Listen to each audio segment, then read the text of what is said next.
here at Elora Gorge Conservation Area. We're gonna be doing some tubing here. So the entrance fee is $6, the admission to the park. And I'm gonna show you right now that if you go on weekends, there's gonna be a huge lineup, so go early. The three main highlights, well, there's really four, but I'm gonna show you three right now. This is the first one, the first rapid, and then you have the second one, but the first one's pretty easy. You're gonna see that this one is actually the biggest one, which is at the very start where you launch your tube or your kayak, whichever you go on.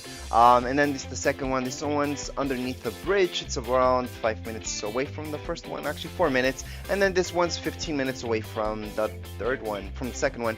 And you're gonna see that it's pretty fun. Okay, this is the funnest part. Apart from these highlights, it's gonna be pretty boring because it's gonna go really slow. The total ride time is 45 minutes. To get there, you do have to walk 10 to 20 minutes. Okay, you could take your car, okay, to get to the launching area, but of course you need to get back to your car, so you're gonna end up walking anyways. The walking part's pretty easy to see. You just have to follow the steps, the footprints, yellow footprints along the path till you get here. The launching area, you can launch from wherever you want, and it is the biggest part of the rapids, let's call it, and it is the hardest part, so it's nice to see how people go through there. Once again, kayaks do come here, and you can rent out your tube. You can bring your own tube. Always wear a helmet and life vest. Okay, you will see that this part just looks like it's a lot, but it's not really. Once you're done this little area of the rapid, you can just stand up, and the water level is not deep at all. There are certain areas of the river which are pretty deep, so you can't stand up, but most of them you can. Okay, it's pretty shallow, and what you're looking at right now is a $25 complete package. Well, the complete package is the helmet, life vest, and tube. Okay, so that's what you're looking at. Plus, you do have to pay a $3 registration fee, and don't forget the $6 admission to the park itself. So it can get kind of pricey for what you actually get from this. Okay, now mind when you're watching this video, I'm just taking the main highlights from the river, so pretty much the hardest, baddest rapids that there are on the river right now. So as you can see, it's pretty mild. It's not that great, so it's pretty expensive for actually what you get, but then again, it's pretty safe if you have kids. Like I said, there's four main rapids.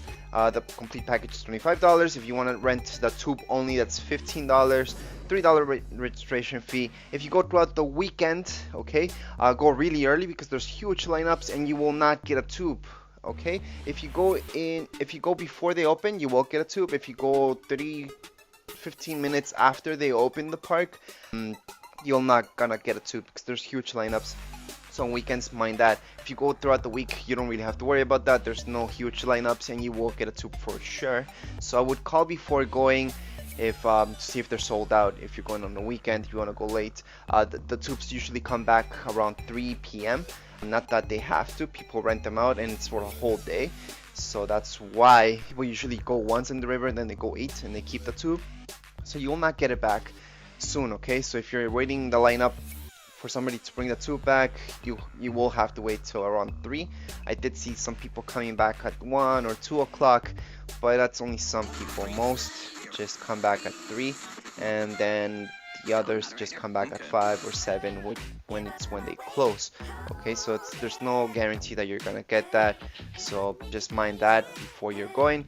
Other than that, would I recommend this place? Well, it's pretty fun, but again, not worth the money or the drive up there. Although it's not that far away from Toronto. If you're looking at a Toronto drive, you're looking at an hour about, okay, an hour drive, which isn't bad at all.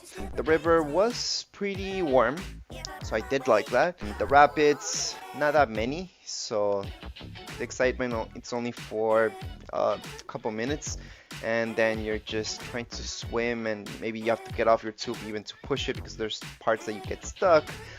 There's other parts that are way too shallow, but like I said, in the river there are parts that are pretty deep, so you don't want to get off your tube, especially towards the end.